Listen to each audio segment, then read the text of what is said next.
Hi, my name is Ann Leach. Tonight is curriculum night at Community House Middle School. I'm a sixth grade math teacher and I teach sixth grade standard math. So I hope you're in the right place. Welcome to Community House Curriculum Night. I'll tell you about my classroom and what we do. A little bit about me. This is my 14th year teaching. I started out my career in Beaufort, South Carolina, and I taught seventh grade math there for a while, and then I moved to Charlotte and I taught at Northeast Middle School for a few years. And then I moved to Huntersville and I taught it there at JM Alexander Middle School, all middle school math. And then I met my husband up there. He was a principal intern. He's now a principal at UNCC Early College. And we got married, and then I taught at Quail Hollow Middle School. And then I semi-retired because I had some babies and I stayed home with my children for quite a while. And then I went back to teaching about 3 years ago, or more, 4 years ago. And I'm so excited to be back. It's really what I love doing and it's a lot of fun. So I teach sixth grade math and I've got one student still at Community House and I have two at Audrey Kell. And then, of course, we just got a new golden doodle during when we came home last year from school about March. And if anybody knows Mrs. Worley, she had some puppies, and we got one of her puppies, and she's just a great addition to our family. So when I'm not teaching school, I'm really taking my dog for a walk and giving her a lot of attention. She's a lot of fun. So let me tell you a bit about math and what we're going to be learning this school year, what we're going to be doing. We're going to cover all of the sixth grade standards in one school year. Our main goal always is to get every student to at least 80% or higher. And then we also want to make sure they're very prepared for the next grade level. So one of the things that seventh grade teachers ask of us is that we really know integers, positive and negative numbers, and how to add those and subtract those. And we'll get to those later on this year. But that's the one thing I really, really try to cover very, very well. Of course, everything else I want to cover too. So here is our unit for the whole year, the 8 units in the Open Up resources. That was on the last slide, and I think I went too fast. I'm sorry. We're using a new curriculum called Open Up Resources, and I really love it.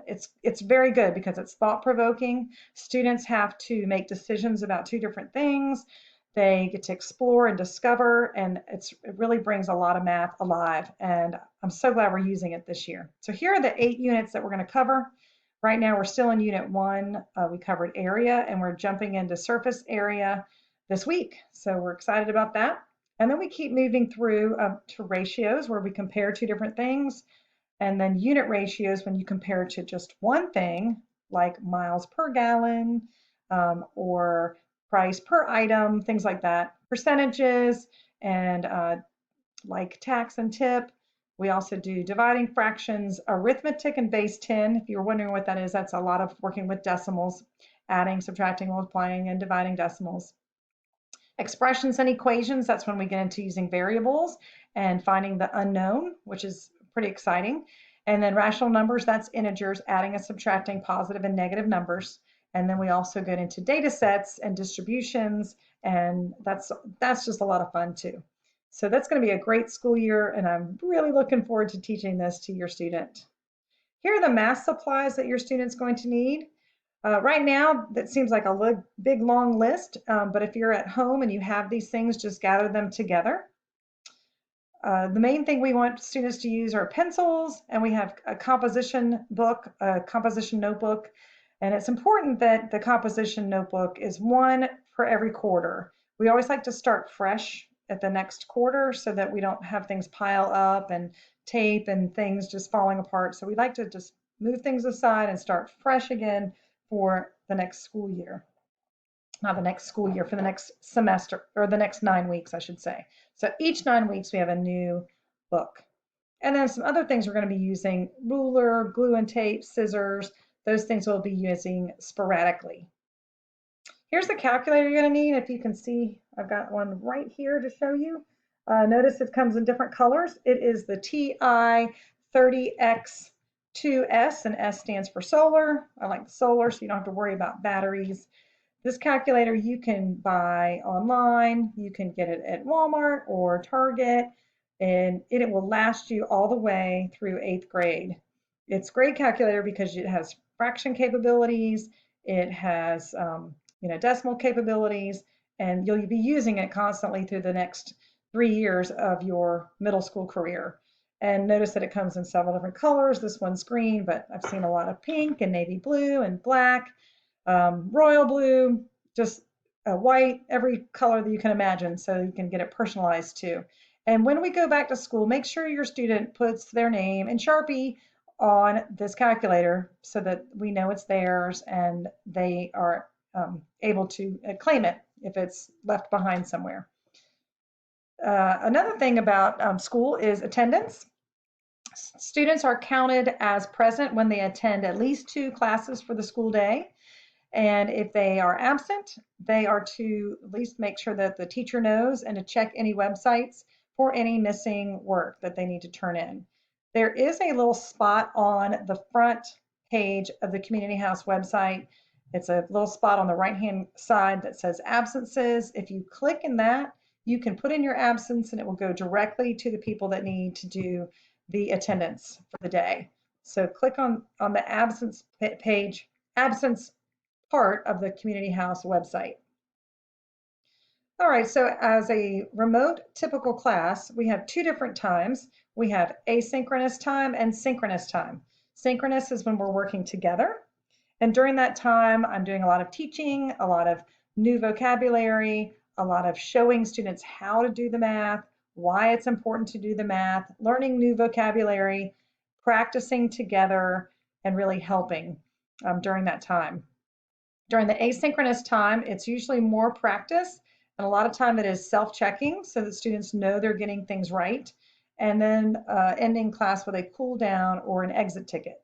And I use those terms interchangeably. It's usually about 1 to 2 problems of what we've learned for the day, and I need to know whether students have learned that or whether they need some help for the next day. And then the next day I can come back and I can reach those students who did not do so well on the cool down or the exit ticket, and I can pull them aside and see if they can understand their mistakes and learn from their mistakes the next day, because our goal always is to learn the material. Even if we stumble through it the first couple of times and then we finally learn it, we're like, yay, we've learned the material, and that's the goal.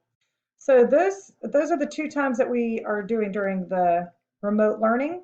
Just know that I am on the Zoom call the entire time. So if students have questions or concerns or want to work through the problems together, I'm there for them. I'm there.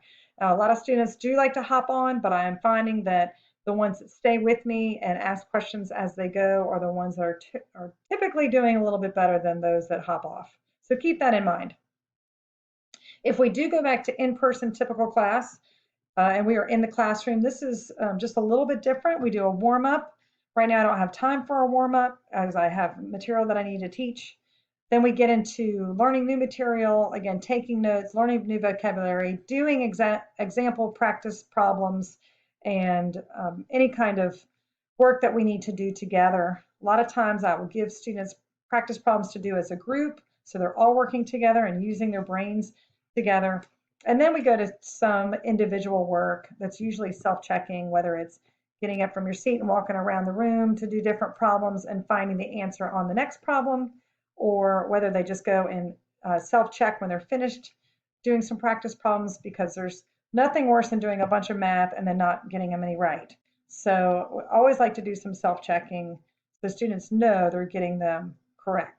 And then we end the class with cool down and exit ticket, and then some type of homework. Right now we're not doing homework because we're doing all work together in class. Grading is pretty important, knowing that the grading scale is 35% for informal grades and 65% for formal grades. Notice all the things that make up the informal grades are warm-ups, classwork, homework, quizzes, and cool downs. And those are things that we do like on a daily basis. And then the formal grades are definitely your tests, some quizzes, Paideia seminars. Those are times when we get together and we discuss a topic, and students usually have to write about what we discussed and their thoughts on it. And then any type of projects, those will also be counted in the 65% of their grade. If there's late work, if you're absent, turn in your work as soon as you can, and that will be full credit. But if you happen to miss turning something in, If it's one day late, it becomes 80% instead of 100%. And after that, it drops to 50%. If you do all the work and looks good, you still get a 50%. So please make sure that your work is turned in on time. I like to tell students that we keep up, we don't catch up. So keep up your work, make sure that you don't catch up. Make sure your work is turned in until the last day of the quarter. And then if it becomes a recurring habit, I will make sure that the parents know that late work is becoming an issue and we don't want that. So 2 things that you can do for your students are to be on PowerSchool and to be on Canvas Parent. PowerSchool, we can hook you up if you have not gotten connected to PowerSchool. That is the one place you do want to check your grades. That's more accurate than it is in Canvas. Just know that. Grades are more accurate in PowerSchool than they are on Canvas. Some assignments do not go in Canvas and they are in PowerSchool instead. So keep that in mind.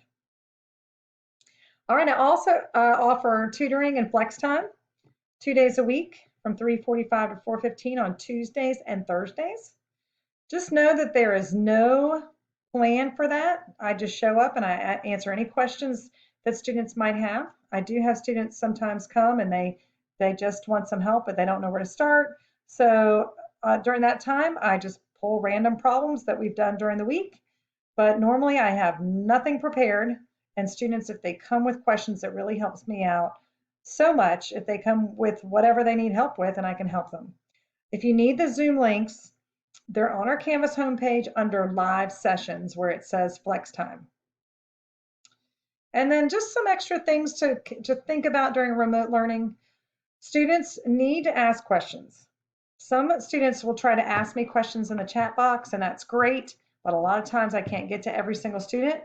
So if for some reason I did not respond or could not get to that question, if your student could please email me, that would be very helpful.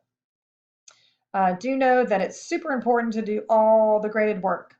All the informal assignments are super important. So keep that on top of just keep it on your radar to get all that graded work done. And then just know also that I stay on Zoom for the entire call. So if there's any questions at all, I'm there for students for them to get their questions answered. And here's my contact information. If you need to send me an email, I'm at annf.leach@cms.k12.nc.us. And I like to respond within 24 hours. I do like to take the weekends off for my family. So if I don't respond on a Friday afternoon, it's because I will not see it again until Monday. But I will keep that in mind. If it is something super important, then yes, I will get back in touch with you as soon as I can. And if there's any more questions that you might have about math or what your student's learning or something that I did not go over, please fill out that Google form with any questions you might have that I can answer. And just know that you're in good hands. Your student is at a great school with some terrific teachers. And just know that we are on your side and we want to do everything we can to help your students succeed. So thank you so much for your time and being here tonight, and we hope we have just a successful school year. Thank you so much.